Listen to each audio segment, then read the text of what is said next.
Hello, welcome to the rookie sessions with me, Lewis. And me, DJ. Welcome to the first podcast that we've decided to do based around the one sport that I think we can both mutually agree on, Formula One. This podcast is designed to go over the races, go over key bits of news, and then just our general opinions of the sport and where it will go in the future. And we can't say that we are... We're not professionals yeah. by any stretch of the imagination. No. We are just very big fans. We like Vroom Vroom cars and the people behind it. We like so we're talking watching about it. 20 very privileged men drive what looks like the same car around a very funky circle. Yeah. But Formula One at face value. So, anything on your mind, news related? The only thing I could think about is that after the first race started, is that seeing that I think they said that Antonelli is actually 4th instead of 5th because they got rid of his penalty. Yeah, for unsafe release, it was. And they ended up being like, never mind. Yeah, so I think what happened there was they gave the penalty, and then Mercedes put an appeal and said, well, it was... They never said it was a safe release. They just said, well, it wasn't any more unsafe as the other teams. So they took it off, which I think is a bold appeal to go for. But we'll cover the penalty later. I don't think much has happened news-wise in the world of Formula One. I'm definitely going to be corrected if I'm wrong. I don't keep up too well about it. I just see if it's on my Instagram, I see on my Instagram, or if someone like says in like to me like in a chat or something, I'll be like, oh, that's cool. Anyway.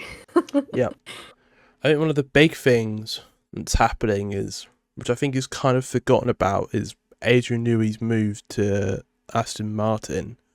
Adrian Newey is a designer for the Formula One teams. He's basically the reason, what I believe, for Verstappen's world domination and Red Bull's early championship wins with Vettel, I want to say. Once again, don't quote me on that. Sometimes I've no idea what I'm talking about. But he's a very successful man behind the scenes of Formula One. And he's now moving over to Aston Martin because he's always wanted to work with Fernando Alonso. Thank God he didn't say Lance Stroll. Wow. Well, I feel like Lance Stroll. I mean, not that I was actually watching him in the first race, but the fact that he like finished so high up is quite surprising to me. Yeah, the fact he finished in, well, we'll cover it later as well. But yeah, 14 cars finished the race, and he finished P6. Now, Lance Stroll has the very unfortunate case of whenever he finishes a race well, you could argue that he didn't deserve it. Not saying he's a bad driver, but he is. Anyway, so yeah, Stroll got P6 out of 14 cars, which, alright, yeah, you've got over half, but still, your car's a mid-team, like middle of the pack team, and you've only got P6 out of 14. You've done what was expected of you. Good job. You know what I mean? Yeah. But yeah, we can start covering the race. So last weekend was the Australian Grand Prix, the season opener, which saw the debut of 6 rookies, being Christ, Antonelli, Behrman, Doohan, Bortoletto, Lawson, and Isaac Hadjar. Damn fucking right. I think only 2 rookies finished the race. Antonelli being very impressive, which we've covered before. He finished P4, and Behrman not as high. Behrman getting P14. So out of the cars that finished last. But yeah, six cars went out. All the other rookies and the other 4 rookies and Alonso and Sainz. So the rookies in the Spanish. Interesting. Made a couple of notes about FP1, which I think is important to cover. So during FP1, Oliver Bearman caused a red flag after dipping a tyre into the gravel, which the turn has caused. I think they say in the commentary he understeers and then he oversteers straight away, which causes his car to snap, bash into a barrier. Williams looked really promising at the end of FP1 with Sainz finishing at P2 and Albon in P6. Piastri, here's some news there that Piastri signed a contract extension with McLaren this week. Forgot about that. But he signed a contract extension. We don't know how many years, but considering the news report said multiple years, it is more than 2.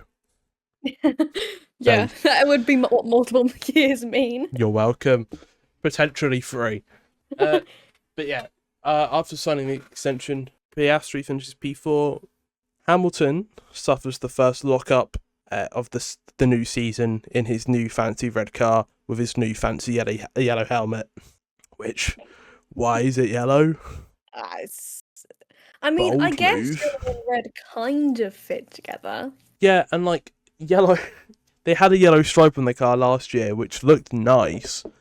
But like that, if it was yellow with that, it makes sense. But the car this year is just a dark red, a white, and then you've got a bright yellow twat in the middle of the car. Oh, yeah. I like Hamilton, maybe.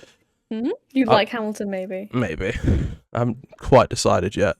It's like We'll I want see to by the like him. End of the podcast if you like Hamilton. I want to like him, but then I go on Twitter and I read about other people tweeting about Hamilton, like Hamilton fans, and it's like, you're letting it down now. Womp. Also during the session, Lawson bangs his tyres, bangs one of the tyres into the wall at turn 6. Hadjar, who's another rookie, finishes at P14. Bearman comes out of the session after causing the red flag. Bearman, by the way, horrible weekend for him. I'm surprised I haven't seen more about this. Bearman doesn't finish FP1, doesn't finish FP2, doesn't finish FP3, goes out in Q1, in qualifying, and finishes technically last in the race. No. Not the best for Bearman. Bortoletto beats Hulkenberg in FP1. Doohan also causes a red flag as he dips his tyre into the gravel, but it was just a quick red flag as they were just moving the gravel off the road. And Russell ends the session early by spinning out towards the ending of FP1. Cute. Yeah, very cute. I'm going to assume, seeing as it was on at like 4 a.m, I'm going to assume you didn't watch FP2 either? No, I don't think I don't usually watch like the practice nor the qualifying. I just watch the race. I think you should definitely start watching qualifying. Because like, that last minute of qualifying it gets you. As I say, as someone who didn't watch this year's qualifying. But hush hush. Hush hush. Yeah, so got some couple of notes from rewatched FP2. So I got some interesting things from FP2. So Leclerc finishes the session P1, followed by both of the McLaren respectively in P2 and P3. Oscar P2, Lando P3. Sainz, after looking really good in FP1, finishing P2 and FP1, is now P11 and FP2. I realise there's a lot of letters and numbers in this. Are you keeping up? Good. The previous race winners at Australia that are currently on the grid also is Hamilton, Verstappen, and Alonso. So Hamilton finishes P5, Verstappen P7, Alonso P13. During this session, as Lawson is trying to come onto the track, Norris overtakes him in the pit exit for some reason. I guess he just forgets that you can't do that. And then slides his car at turn 3, just about missing the gravel trap that happens to be there. Gasly looks up also at turn 3. It seems to be turn 3, turn 11, and turn 6. Horrible corners. Because there's just like a fat gravel trap there. So if you dip one tyre in, you're gone. Like, you've just spun. Speaking of turn 6, the gravel trap at turn 6 and 7, at one point, Hulkenberg doesn't decide to go around the corner and just drive straight through it. Cute. Why not, I guess? Yeah. On the same frame of mind, Stroll just cuts the corner at turn 1, becomes a lawnmower, I guess. Gasly and Hadjar were affected by traffic during FP2. Speaking of Hadjar, he finishes P6, sorry, whoa. Whereas Yuki finishes P4, making RB look very good. And then because of the crash during FP1, Behrman does not have a lap time for FP2. Are you seeing a theme with Behrman? Yeah, but I feel like, personally, let it slide because he's new. He did let it slide, actually. That's what caused the red flag. But, like, you know what I mean? No, sorry, I don't. Anyway, okay. You didn't watch FP3, which is fine. That's completely fine. Fine. So Behrman had a car for this session. Guess what happened? It didn't go well? No, he beached it in a gravel trap on his first lap. Okay. Not the best. But the house mechanics were having a heart attack. Christ. Way to fake your mechanics for fixing a car. Shoving it straight into a wall. No, I like Behrman. I think he's very... Well, what he did at Saudi Arabia last year, mad respect G, as some might say. But finishing on top, just some results for FP3. Hometown hero, born in Melbourne, my Pookie, Oscar Piastri finishes P1. Yeah. Mm-hmm. Somehow George Russell quietly got P2. On his final run in the session, Verstappen struggles on and turns a little bit wide into turn 11, but however, it doesn't affect him. He finishes the session at P3. Lawson only gets to do 2 laps during the session. Something to do with a battery issue. I don't know, I didn't really look into that. Leclerc and Hamilton do somewhat well. Leclerc gets P4, Hamilton P8. Yuki finishes at P9. We'll get to why that's important. Why Yuki's looking a bit mid. We'll get to that. Albon runs wide at turn 4. And Carlos hits the wall at turn 3. Sainz finishes P6, Albon P7. Doohan runs wide at turn 3 after locking up his front tyres. Alonso slides later in the same corner. And then Stroll finishes P14, Alonso P11. So, key takeaways from McLaren, from the practice, is McLaren look very good. Almost too good. Williams have got promise after being very high up in FP1, however, not as good. And it seems to be that P6 through 7, that gravel trap, not very nice. I think we can all agree on that one. You didn't watch qualifying either. Fuck's sake. No. God. So, in Q1, I always get the Qs the other way around, so if I do that again, please do forgive me. So Q1, Behrman suffers a gearbox problem because he's having a bad day or a bad weekend. He can't seem to get anything right. So Behrman doesn't put in the strongest lap due to the gearbox problem, and Lawson goes wide on his final run, which then takes him out of the session. So the drivers that went out in Q3 goes from 20th to 16th, goes Behrman, Ocon, Rawson, Hulkenberg, and Antonelli. Antonelli being the main surprise in that one, considering he's in a Mercedes.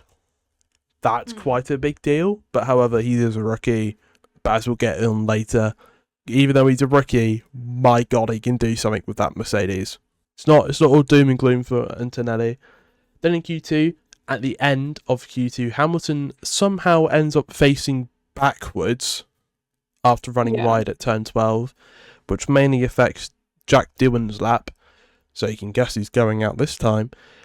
And Bortoleto also goes wide during his run, meaning from 15th to 11th is Bortoleto, Doohan, both Aston Martins in Stroll and Alonso, and then rookie Isaac Hadjar. Wow, which means that not a single rookie made it into... No?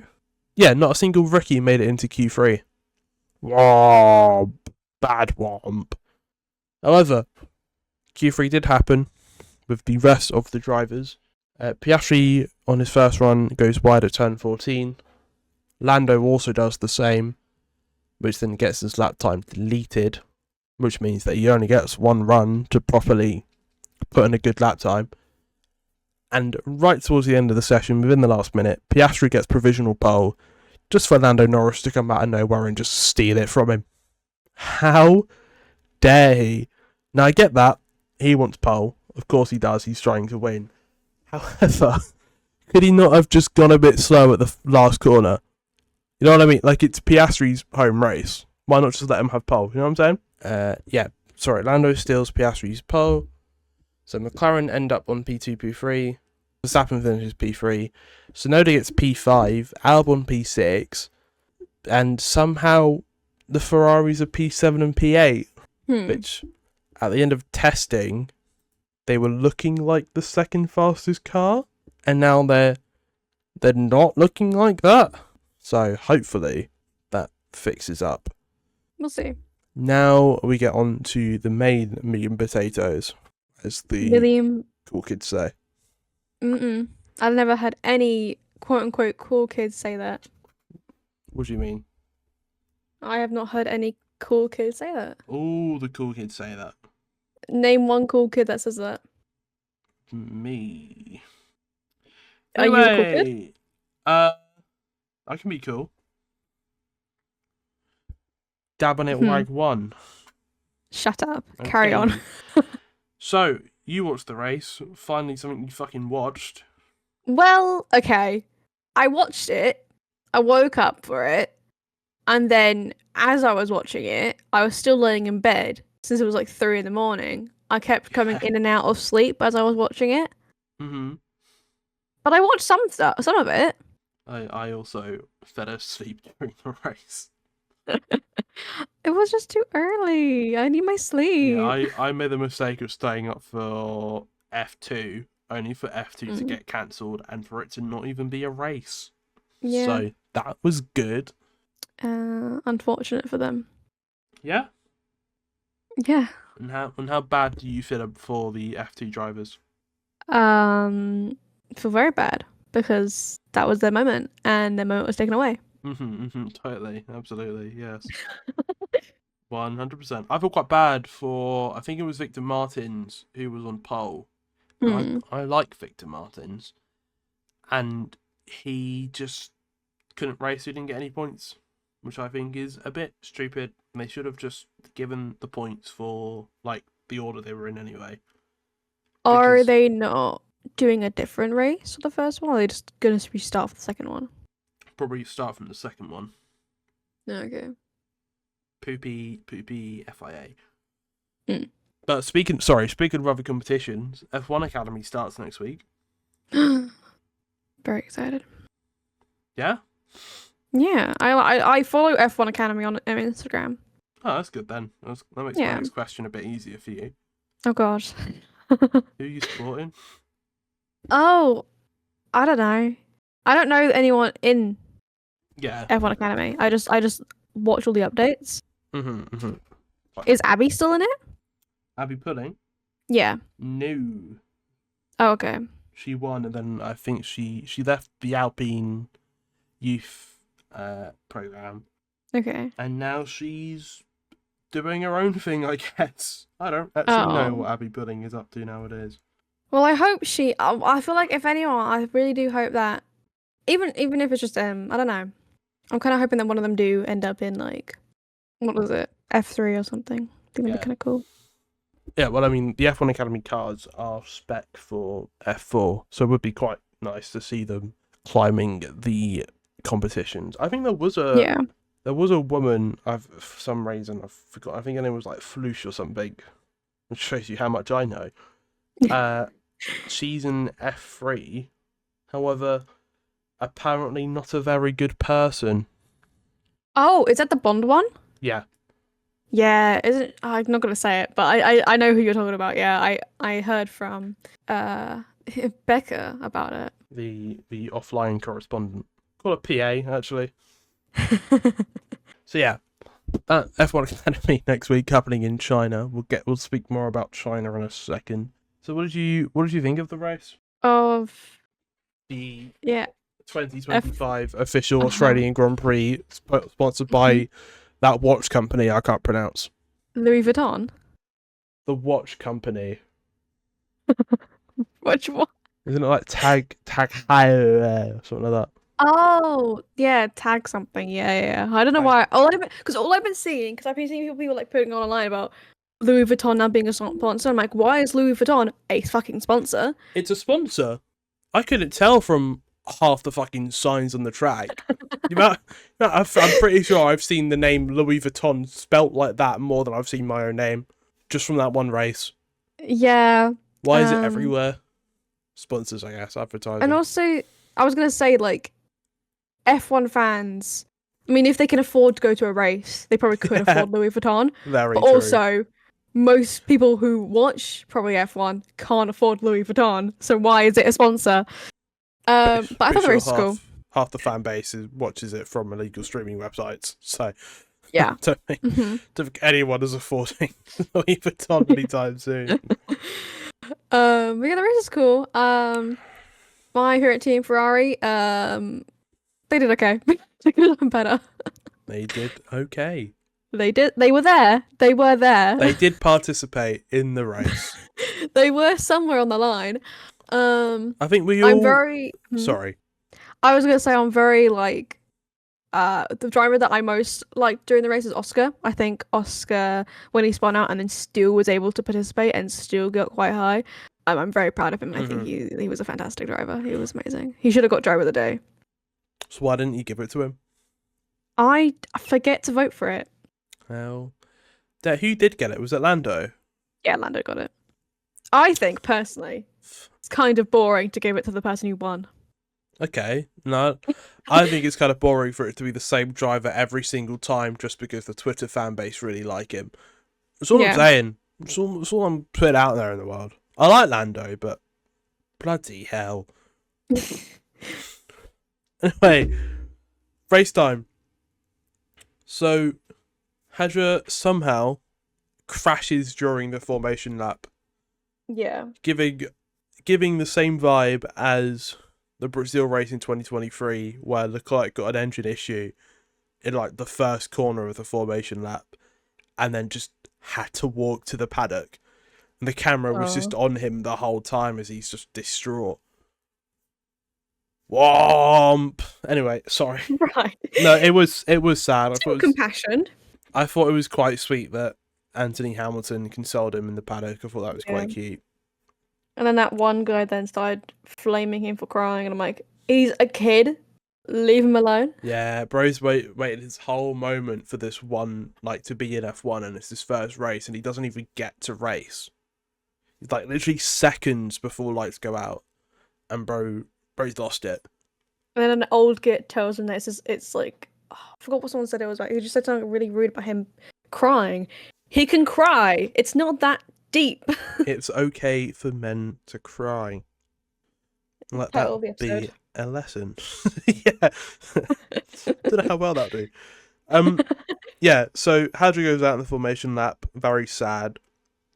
But then when the race does get underway, Verstappen gets a great launch off the line. Of course he does, from P3. And by the second turn, he's already up to second place, going around the outside of the same corner Hadra spun and crashed in, which I thought was very impressive. I believe also during the first lap, Leclerc goes up 2 places. And then about 2 corners later, Dylan crashes it straight into a wall. Yay! Yay! Good job. Brings out the safety car. 1 lap of safety car. And just in case not enough cars were taken out, Carlos Sainz thinks, you know what? Let me just rev my engine real quick. Spins out straight into the wall. Now hear me out. Hot take over here.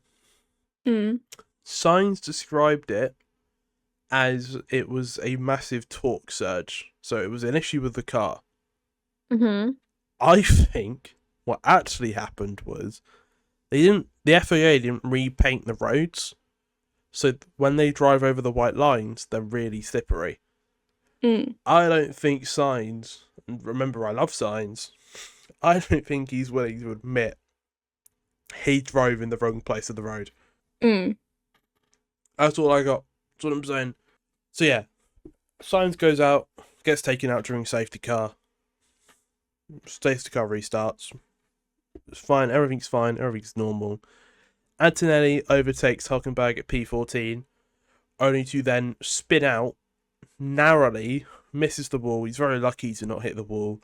Spins out, 1 lap later, overtakes Hulkenberg in the exact same position on lap 17.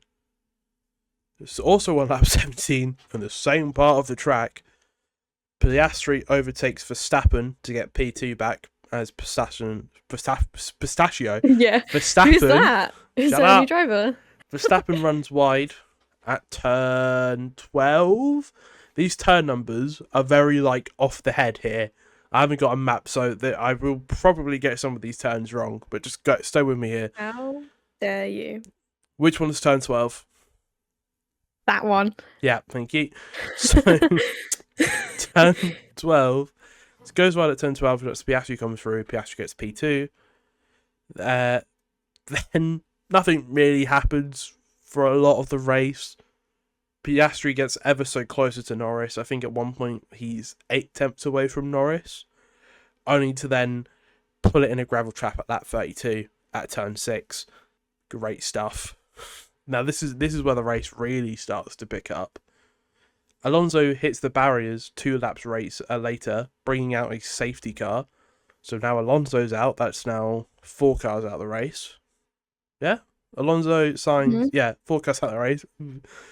Which then, under the safety car, both the McLarens pit.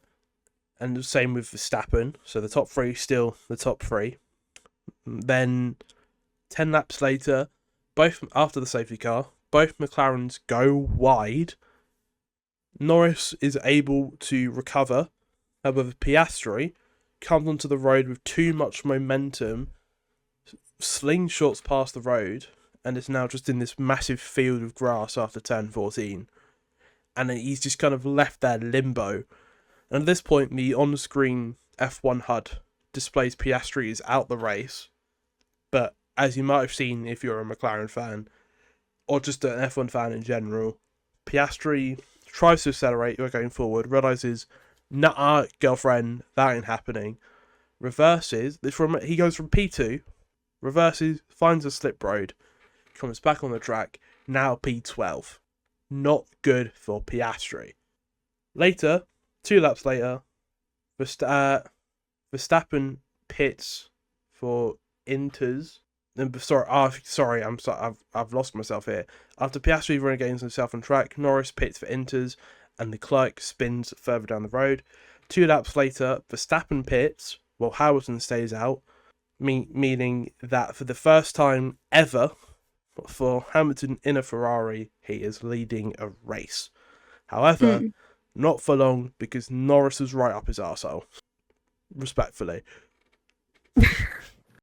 Lawson, on lap 47, hits a wall, bringing out a safety car, and then later further down the road, Bortoleto also spins out, which takes them both out of the race. Both Ferraris pit on lap 48 under safety car. Leclerc overtakes Hamilton on lap 52. Gasly runs wide on lap 54. Both Ferraris get through after a bit of a scrap. And on the closing bits of the race, Piastri gets into the points on lap 55 and overtakes Hamilton on the last blimmin' lap, putting him in P9. So he's gone from P2 to P12, finishing in P9. What a man. He's my favourite koala. During the race, Antonelli gets a 5-second penalty, as we've covered though. Got rescinded, but they originally put Antonelli down to P5 after finishing P4. But the most important part about the race, the winner being Norris, finishes the race in P1. Verstappen P2, a second behind him. George Russell got P3. I don't remember talking about Russell once. How the hell was he P3? How's he done that then? Antonelli, very impressively, gets P4. Albon and Williams gets P5. Stroll, quite impressive, quite averagely, gets P6. Hulkenberg P7, Piastri P8, Leclerc P8, Piastri P9, Hamilton P10, and then the other drivers. Yeah. My God. So, quite an eventful race, to say the least. It's definitely a start to the season. Yeah, I think it's a bit unfair now to go ahead and say this car's the third best car, because you normally if the track was dry, because when it's a wet race, it's all about it's more about the driver than the car. So unfair to judge the cars on it. China isn't a very all-rounded track. There's a lot of flowy, and there's a kilometer, over a kilometer long straight. It's not very rounded. I think Japan isn't really the best track either, meaning that we'll only really get a good image of what the cars, how good the cars actually are, in Bahrain, which is not anytime soon. which makes F1 a bit more unpredictable, which is always the best, because God, was it boring at the end of 2023, just watching Verstappen win, and then win again, and win again, and oh shit, you won again. Yeah. So, at least this season does look to be a McLaren win, which, as a McLaren fan, I'm not against. But yeah, I think it's a good race. I think it'd be a great race if I didn't fall asleep. I just wish it wasn't so late early in the morning. But they can't help that, so it's fine. Yeah, thank God that we've got a China sprint race at 3 a.m. instead. Wait, what? Oh, yeah. The sprint race. Speaking of China, you excited for that sprint weekend? Which would be good. First sprint of the season, obviously. I think the actual race is on at 7, so it's not that early. Not that early. It should be an alright race. You got any predictions for the Shanghai circuit? Less of predictions, more like hopes. Okay. Leclerc winning? Oh, we'd love it if Leclerc won. We'll love it. But I don't know. I would like if out of the McLarens, if McLaren was to win again, I would like an Oscar win. Yeah, and you're not talking about the actor Oscar. You're talking about. Don't worry. Don't worry. Yep. I would like an Oscar win. Yeah. I think he deserves it. I think Lando has a lot of spotlight, and I think Lando is I like Lando. I just think Oscar deserves as many wins as Lando gets. Because I don't know, I'm hoping they aren't trying to prioritize Lando more, because I know there were some things about papaya rules in the last race, and that kind of fucked Oscar up a bit. Yeah. And I get why papaya rules. I get it. But I feel like after seeing the last season as well, it's kind of just fucking one driver up more than the other. Yeah. So. But that's the issue, really, though, isn't it? Because realistically, for other teams, it's quite, I guess, maybe not Ferrari or Williams, but say for a Red Bull, it's very easy to have your number one driver, your number two driver. But the problem with McLaren is that they are both showing they are as good as each other. Yeah. But at some point, you're going to have to prioritise one of them. They prioritised Norris at the end of last season because he was the guy winning the Drivers' Championship out of those teams, the one ahead. So I just hope that Piastri can actually start putting in good results before Zach Brown goes, Lando's our guy. Yeah. Piastri can and has shown that he has the capabilities of being the number one driver. That is that for the Australian Grand Prix. Did you see the trophy? The round thing. The round thing. The round thing that Lando, same person. Lando, not same person, sorry. Lando, accidentally kicks over. So I can't get over you've just called it a round thing. That's like calling a gear stick the sticky uppy thing. I mean, it was round. Yeah, and so was a ball, but you wouldn't call that a ball, would you? You wouldn't call that... Well... It was like a dish. It was a steering wheel. It's a dish. Oh, God, they man. could put like fruit in it. Yeah, I'm sure Lando Norris is going to go home to his Monaco apartment and put his apples in a steering wheel. You know what? I would. That doesn't surprise me. What else are you going to use the trophies for, you know? Just to display them? for your No. achievements? You gotta put some use in those trophies, you know? Yeah, there is use. It's called your eyes. You look at them.